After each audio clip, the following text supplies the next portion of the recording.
So the vice president just swore in the new Secretary of Defense. Let's check out the live stream that they posted on the White House page.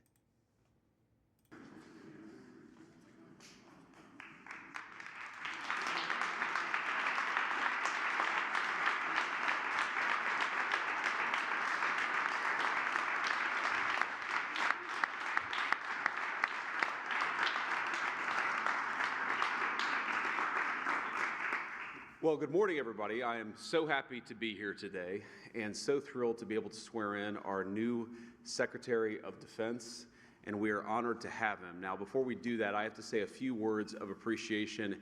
First, of course, to the President of the United States for nominating a person who is respected and adored by the warfighters. This is the Secretary of Defense who will stand up for the men and women that we send overseas to fight our nation's wars. I think a lot of them feel that they haven't had somebody who's had their back.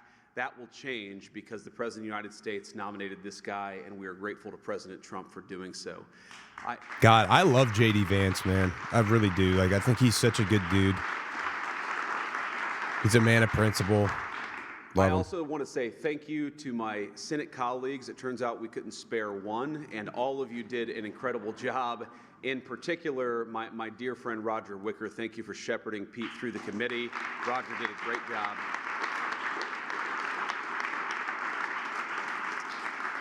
And in addition, all of the members of the Senate Armed Services Committee, who I know gave Pete the vetting and the hearing that he deserved, and I'm glad that we all ultimately decided that the President's nominee for Secretary of Defense ought to be our actual Secretary of Defense, and we're here today. I'm going to say one final thing. If you look at what has separated President Trump from so many of the people who came before him, it is the view that, number one, we should be sparing in how we deploy our most precious resource, which is the men and women who are willing to put on the uniform and put their life on the line for this country. We shouldn't send them everywhere. But two, when we do send them anywhere, we ought to empower them with the tools necessary to fight and win quickly and come home afterwards. And that is what sets this administration apart, and that's what Pete Hegseth represents.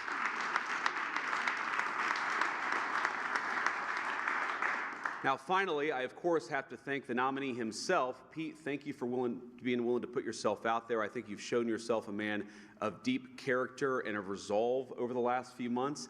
Jennifer, thank you for standing by, our new Secretary of Defense, and your beautiful family, from your kids to the extended family. You guys did a hell of a job. We're proud of you, and we're glad to have you in Washington as we work to make America great again. So with that, let me administer the oath of office. The oath of office. Kids, come on up. All right. I love how they're both veterans, too. Both of them. J.D. Vance, a Marine Corporal veteran. All right. Put your hand on the Bible, raise your right hand, and repeat after me. I, Pete Hegseth. I, Pete Hegseth. Do solemnly swear. Do solemnly swear. That I will support and defend the Constitution of the United States. That I will support and defend the Constitution of the United States. Against all enemies, foreign and domestic. Against all enemies, foreign and domestic. That I will bear true faith and allegiance to the same. That I will bear true faith and allegiance to the same. That I take this obligation freely. That I take this obligation freely. Without any mental reservation or purpose of evasion. Without any mental reservation or purpose of evasion. And that I will well and faithfully discharge. And that I will well and faithfully discharge. The duties of the office on which I am about to enter.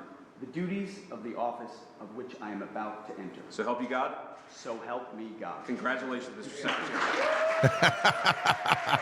Man.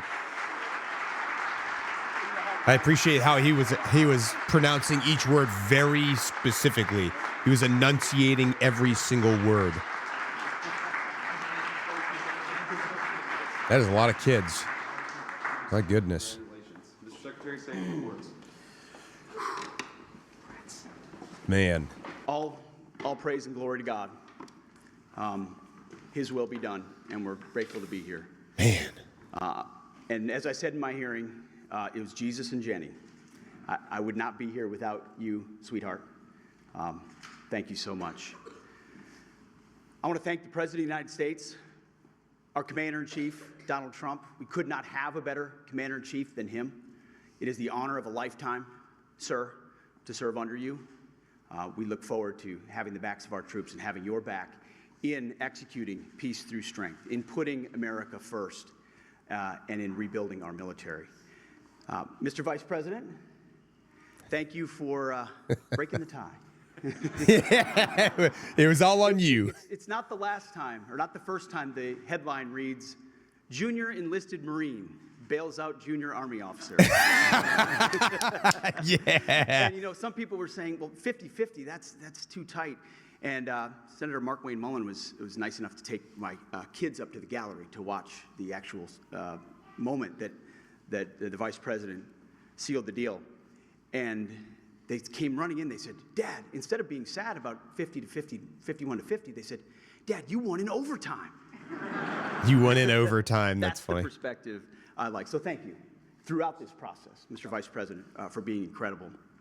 I also want to thank the chairman of the Senate Armed Services Committee. So many members of the Senate Armed Services Committee, we became fast friends in this process. The advice, the consent, the wisdom, the guidance. I look forward to working with all of you and other senators to ensure the Defense Department has what it needs, that our nation has what it needs, and that we're prepared to defend it in all moments.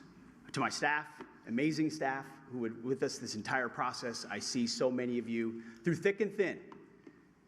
We used to look at the betting odds every once in a while on this. It was low at one point. It was low. Never do that. But we defied them.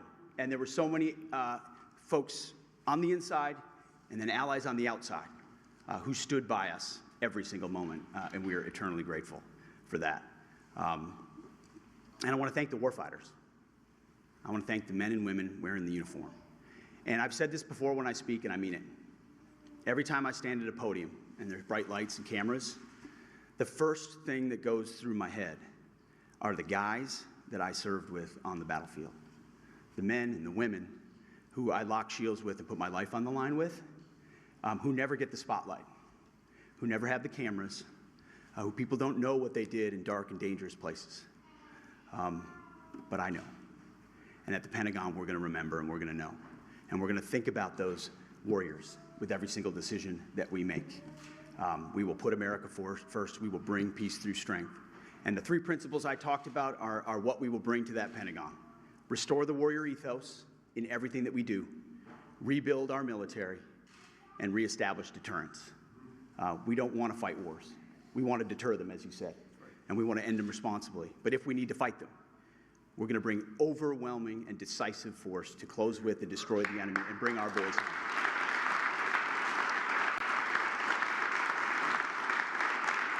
Yep.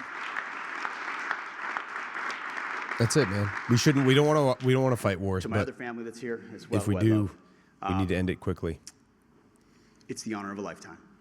And I would be remiss if I didn't note one person in this room who doesn't expect to be recognized, but Captain Araujo is here. He was my company commander on my first deployment in Guantanamo Bay. He was there on June 3rd, 2003, when I first swore in as a second lieutenant at Princeton University, and he swore me in. And I wanted to make sure he was here today with me as well. Thank you very much. Oh, man.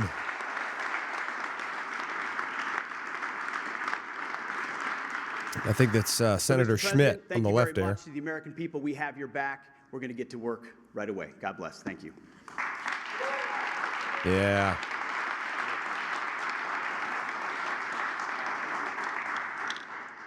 All right, Mr. Vice President. Any questions? Any questions? Questions, comments, concerns? Guys, let me answer that for the new secretary.